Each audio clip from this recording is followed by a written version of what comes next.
Okay, we're finally here. We're doing it. I've been looking forward to this day for a while, for like 2 weeks or something. Today, we're gonna go through F1 Imagines. Yes, I know, I did say fanfiction, but I thought, let's go all the way up.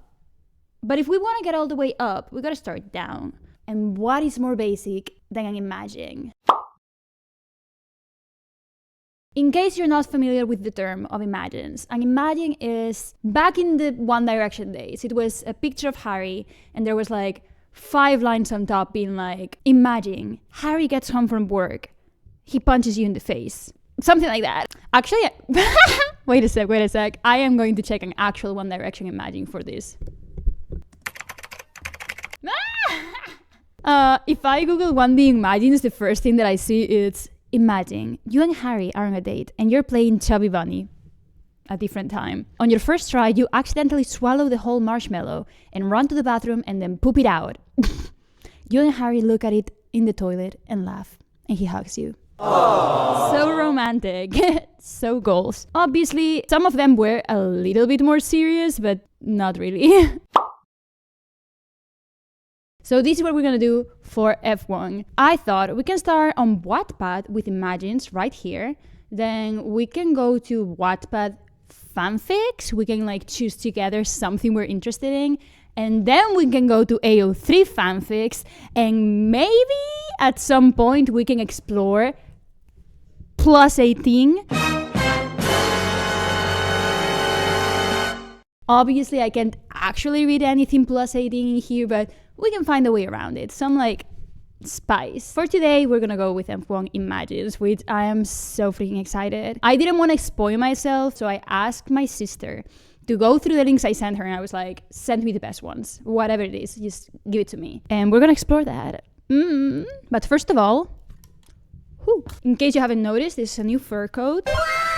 Please tell me you like it. We're gonna get started right now. First of all, I'm coming out of the closet. I have read fanfiction in the past, when I was a teenager mostly, about One Direction. But I've never read F1 fanfiction. I'm too grown for that. Actually, let's add a disclaimer right here. Fanfiction is actually good. It's a good thing. It's not a bad thing. I think there's a lot of people that are extremely creative and extremely talented. They kind of use their special interests as a way to express their creativity, and I think that's awesome. I think that's great. We are probably gonna be laughing today. We are not gonna be going through serious fanfics. We're gonna go through silly little fanfics, and I think it's all right. I think they are meant to be a little bit unserious, a little bit funny. Absolutely no disrespect to fanfic writers, unless you write things about minors. But yeah, we are not gonna do that today. We are gonna have a laugh. It's gonna be silly and goofy, and it's gonna be harmless. And let's dig into Wattpad. Jesus Christ. According to my sister, this has the first link we're gonna look at is F1 one-shots, imagines, and preferences. All sorts of things. And I am super curious about preferences. Like, I don't know what that is. First things first, we have the table of contents. So the first one is First Kiss, Sebastian Vettel. Wow. I'm reading in 2016. It's been a while. So we have Sebastian Vettel, Lewis Hamilton, Max Verstappen, Carlos Sainz, Stoffel Van Doorn, Fernando Alonso. That's one we need to check out, I think, if we can, if it's not too spicy. Lance Stroll. Wow. I want to start with cute nicknames, Kimi Raikkonen. We're gonna start with this one, actually. There's nothing harder for me to imagine than Kimi Raikkonen using cute nicknames with anyone. So this has 11,000 views. I don't have that many people watching my videos. I like that laugh. The first comment says, Kimi speaking more than one word. Wow. Cute nicknames, Kimi Raikkonen. My baby was finally home. After so many months away, he's finally here for spring break, and I'm so excited. We've been having a great time, watching movies all night together. So, a cute couple appearing one of these things, and it actually made me realize something.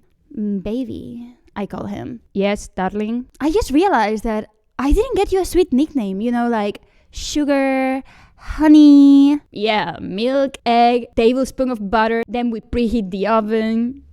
Wait, why would I preheat you when you're already hot? fuck that. I'm gonna give you an award for that pickup line. He smirked loud. How do you smirk loud? Wait, is that it? Yep, that's it. Not as eventful as I expected. Let's find something else, actually. Wait. Bedsheets Reaper, Kimi Raikkonen. This is very quickly becoming a Kimi Raikkonen fanfiction video, and it was not my intention, but we're going with it. Since Kimi was home, I decided to do some sweets he liked, but only the healthy ones. Darling, I suddenly hear the very known Finnish accent that I love the most. Yes, baby? I'm sorry, he pleaded. Kimi, what did you do? I accidentally broke your perfume bottle. I looked at him, shaking my head. And also your power bank. What? Kimi, I don't understand why you're always destroying everything I have.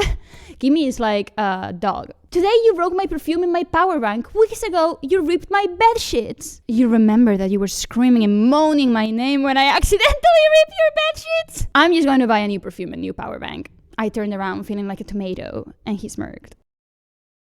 We're gonna go to Be Strong, Lance Stroll. I never imagined that I would read a Lance Stroll imagine, but here we are. We're gonna read a little bit, it's a little bit long. Oh my god. The first line starts, Lance's first F1 season wasn't going too well as we expected. I don't know if they mean it wasn't going as well as we expected, or if it means it's not going too well exactly as we expected. He was excited to be in the car, and it was happening, but he wasn't able to finish any race, which made him very frustrated. I don't know if this person loves Lance or they hate him. Someone is dissing this poor man. I mean, not poor. If anything, the opposite of poor man. After the Bahrain GP and testing, I asked him to come to LA, and his parents agreed. Why does Lance Stroll need permission from his parents to visit his girlfriend? Wow. Wait. After cleaning our room and cooking, I went downstairs. The TV was on, but his mind was somewhere else. And then she says, Dinosaur, I've made chicken soup for you. It's your favorite. What do you mean, dinosaur? This person loves cute nicknames. A kiss for you. Thank you so much for writing this. He held my hand and guided me to sit on his lap. He passionately kissed me, but it was too easy to feel how sad he was. I gotta say, if Lance feels sad after every single time he didn't finish a race or didn't really do very well, he will be sad very often. You need to eat, love. Please come. I'm not hungry, baby. I am so sorry. But it's soup, baby. I made it exactly how you like it. This tastes so good, baby. Gosh, we need to get married ASAP so you can make me soup. That's what marriage is all about. I would know. I am married. We're not gonna keep going with this. That's enough. That's enough for this one, I think. The Kimi Raikkonen ones have a je ne sais quoi that makes me want more. I think he's a good character for this. Oh god, Kimi Raikkonen, big things. And I swear to god, this is my last Kimi Raikkonen. If anyone watching this is starting to believe that I am into Kimi Raikkonen, it's not true. I am just fascinated by the fact that people are writing about him. It was race week and we were at our hotel room getting some rest. I mean, I was getting some rest by myself because Kimi had to go back to track to solve some specific things with the team. I've been extremely needy and in the late days, which means I'm almost on my period, and damn, it's not cool at all. I decided to sleep again because at least I would have some hot dreams that only could make me more needy. I wake up when I feel someone massaging my foot, and it feels so nice that it had to be a scene or a dream or my imagination playing my feelings. Hey, I protest when he stops. Don't stop. I don't think we should read this. Oh my god. Blah, blah, blah. And they talk about how he's so busy and then he's like, I know and I'm sorry. Things are going crazy there, but now I'm here, okay? He says and kisses me back, still not touching me, which makes me groan in frustration. I want hugs and extra things. I say, slowly emphasizing each word. What kind of extra things? He briefly looks at me, smirking. Like big things. I whisper in his ear. Oh, you want an elephant? He exclaims, making me slap him hard. I literally hate you. I go to the bathroom and take a cold shower. Wow. I don't know what to say about this. You know, the problem of wearing my fur coats is that it's freaking hot in this house. I am suffering. The feet goes first. Being hot as fuck goes second. Or maybe no. I may have to take it off, actually. Whew, that's something else. I feel naked without it, though. Going back. I feel like I should read something from someone else.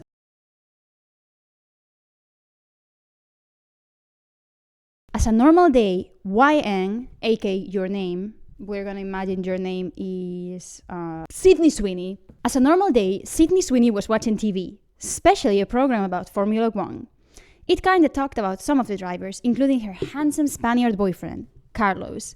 The man went to the gym in the morning, leaving her by herself, bored, as she always do when they're not together. The drivers were just talking about some of the difficulties of being a Formula 1 driver, in which all agreed that you somehow get used to. This makes no sense, sorry. But the girl wasn't even paying attention to what had been said. To her, the most important thing was paying attention to her man.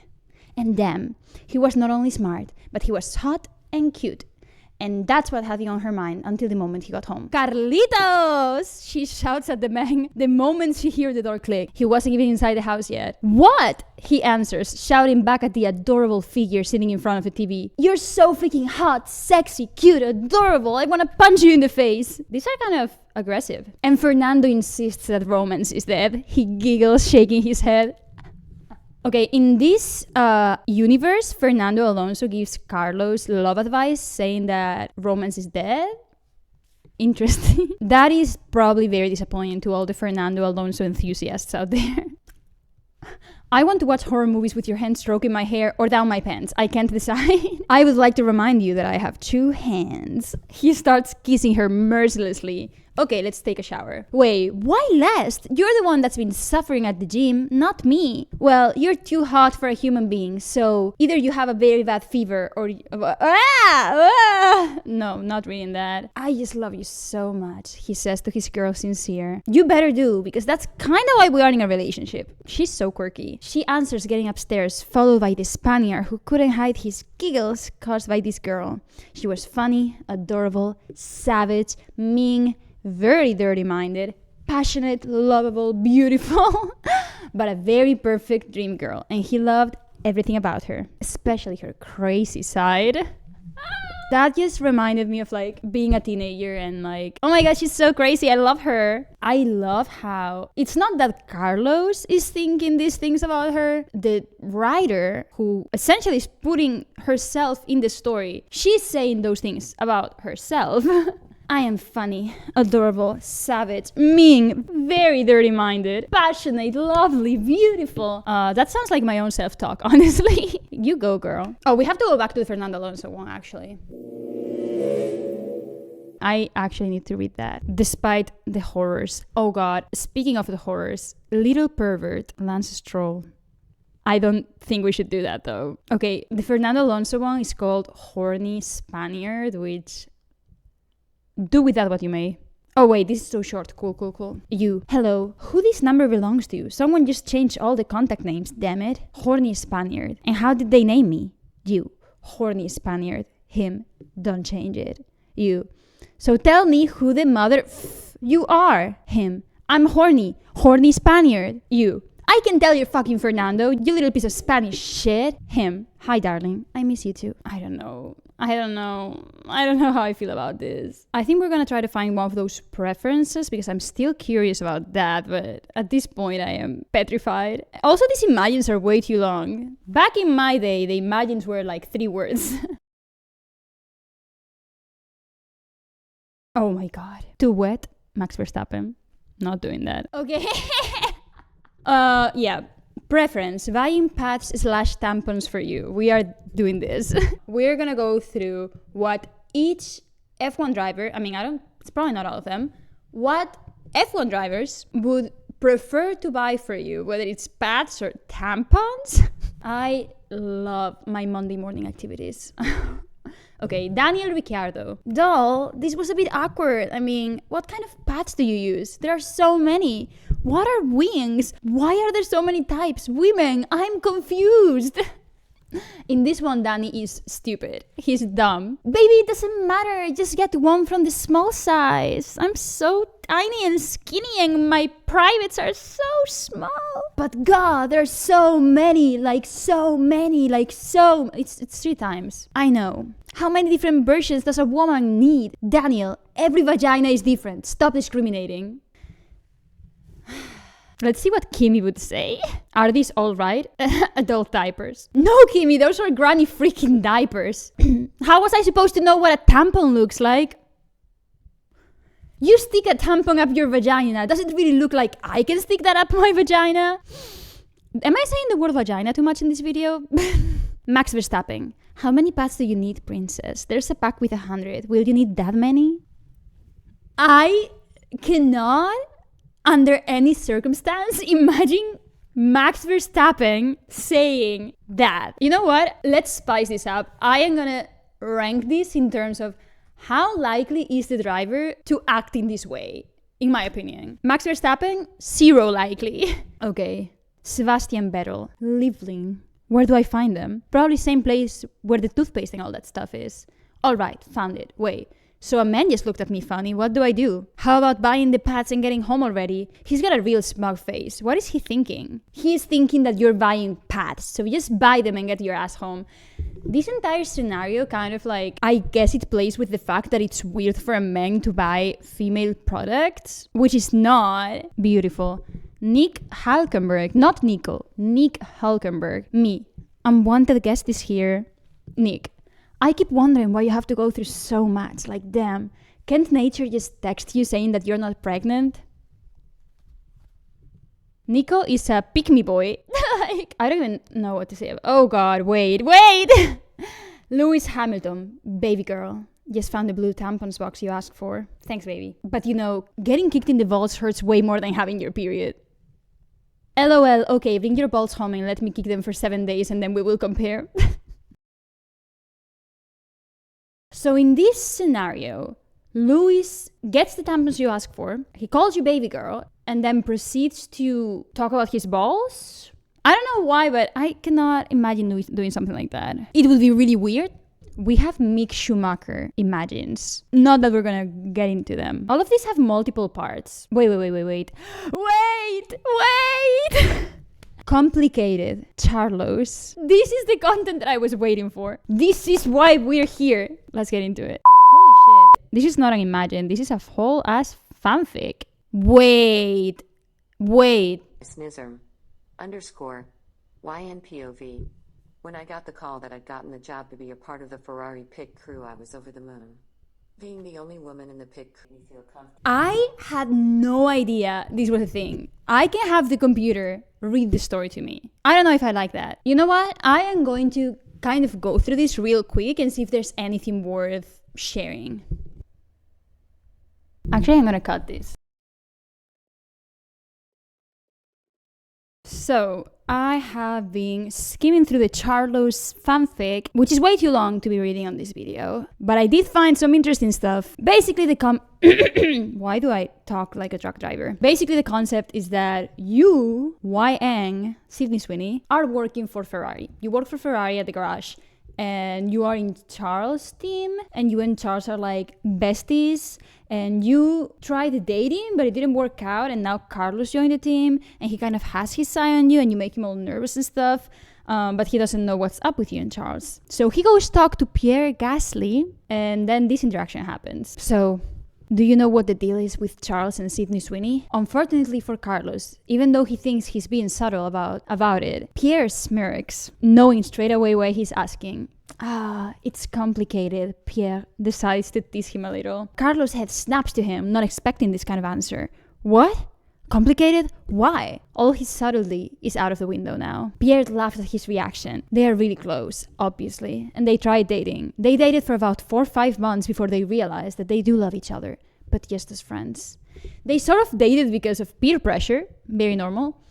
People always assume they should be more because of how well they connect. That's obviously something you want to be telling people. If a friend of mine talked about my relationship with a friend in these terms, I would find it really weird. As Pierre spoke, they watched you, waiting for Charles as he made his way over. Charles whispers something to you, making you laugh, before you jokingly punch his arm and jumped on his back.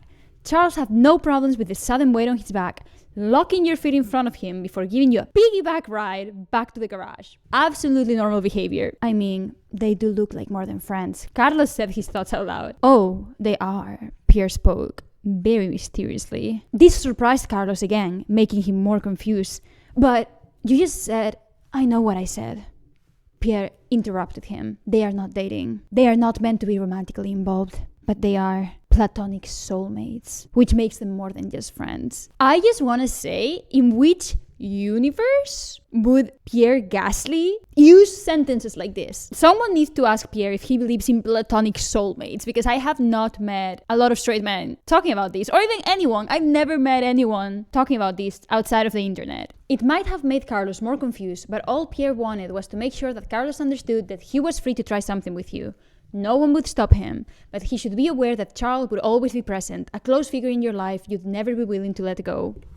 Okay, makes sense. Especially because you work for him. Like, it would be really awkward to not talk to him, I guess. And yeah, basically then Carlos goes and asks you out and you're like, Charles, wait in the car. And you say yes, and that's it. I wanted a little bit more of a rivalry thing, like Charles and Carlos like punching each other. Like, where is the tension? I have yet to find something that is like an enemies to lovers or like something like that.